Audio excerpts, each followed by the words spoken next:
tại tên nè chùa lúa aku kacauan hilang ya atlale tlat bika service la ka har deunia anin fiam mi hlomani out ta kha tu sangwal banal siamani tuna service tu thimo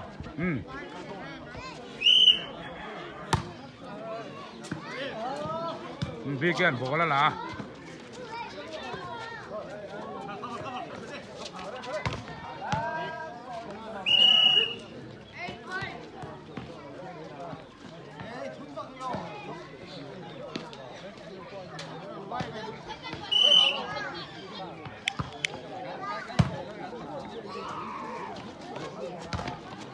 tung trùm con ai còn tay đây dài chỗ đầu pon lâu thiếm khop máy in phiền làm pon lâu thì thầy khop máy không à volleyball thì thế football thì thế tại thế à rồi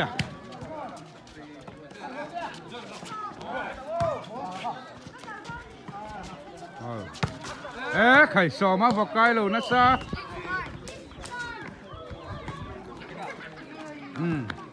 cô vào nào rồi nè bỏ ra service á thế ta nè ôi nó tại thế à rồi sẽ ta trả lâu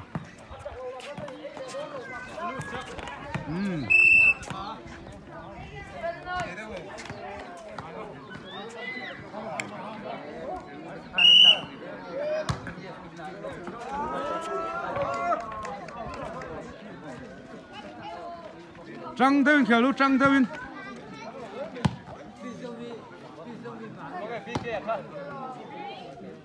hey bi kia pass tum khop mai pass tang ye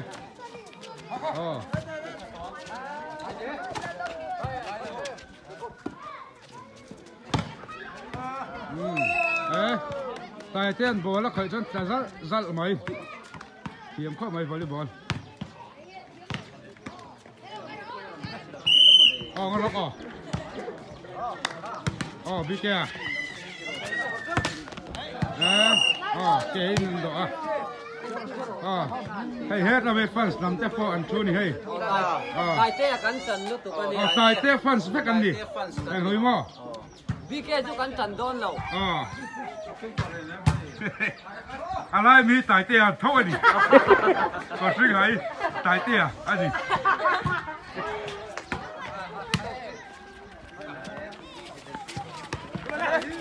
Olha.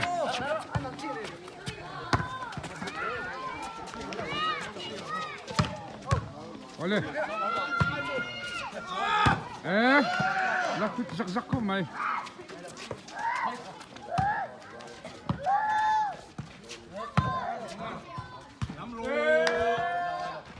Out low, out low nào vậy?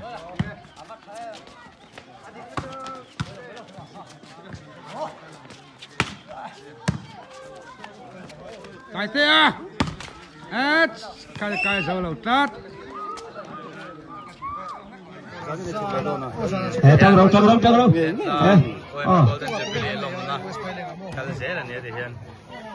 Tại thế à hay cái khuôn liền tu đến nhàng cả. Khuôn liền tu này lắm không? Time khá cần đâu thành hình bằng lớp vào nghe.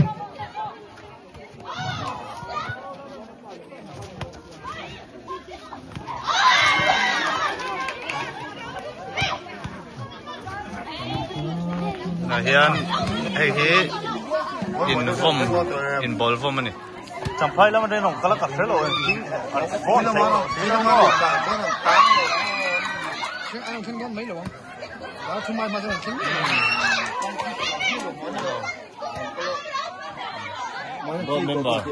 board member thế hậu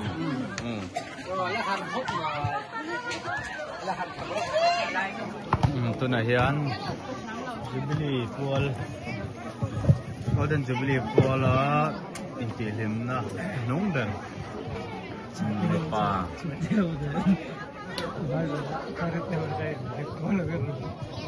apa nge lu ton apa pa apa lu tengeng ni no sai im khel mu nom tak min chop chu sak turin kan pe sei chawa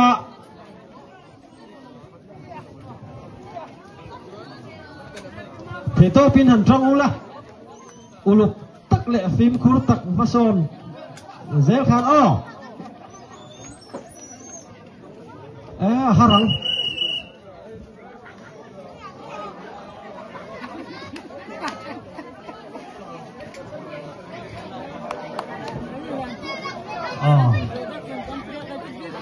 technical takin net han siam thalok anga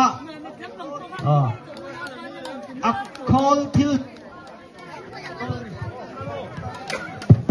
volleyball final kan so chuan voi kan program chu kan so dora zai dar le mi somli panga tran turan dona community hall kan sa kan nei dora ta chuan zai tel tak tak te ei tak ba bi ke ron zai to te ha chiat te ko tu la kan zai tel te zai dona dar le mi somli panga community hall dar ponge hall love all play te kal vek turan ye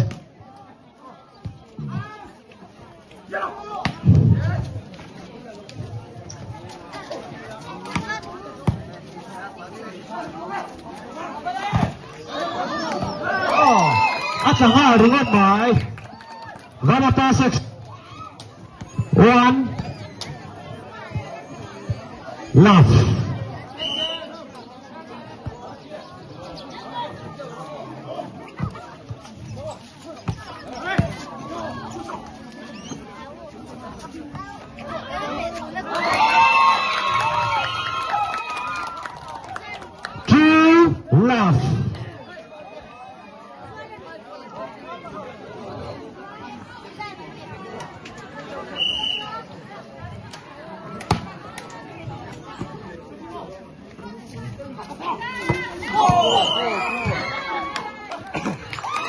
Cần lắng hết rồi không thôi.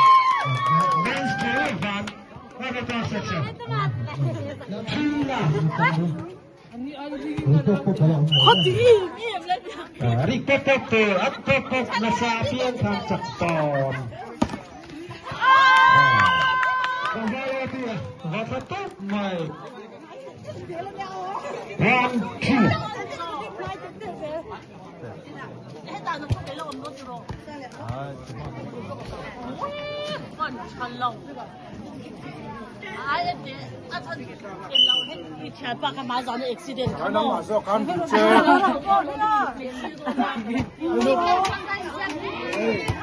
Halo lo kok.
Chúc mừng bạn lên, chúc mừng bạn. Chùa má, musically về. Chúng tôi phải không là sẽ. Lên.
Hãy subscribe cho kênh Ghiền Mì Gõ để không bỏ lỡ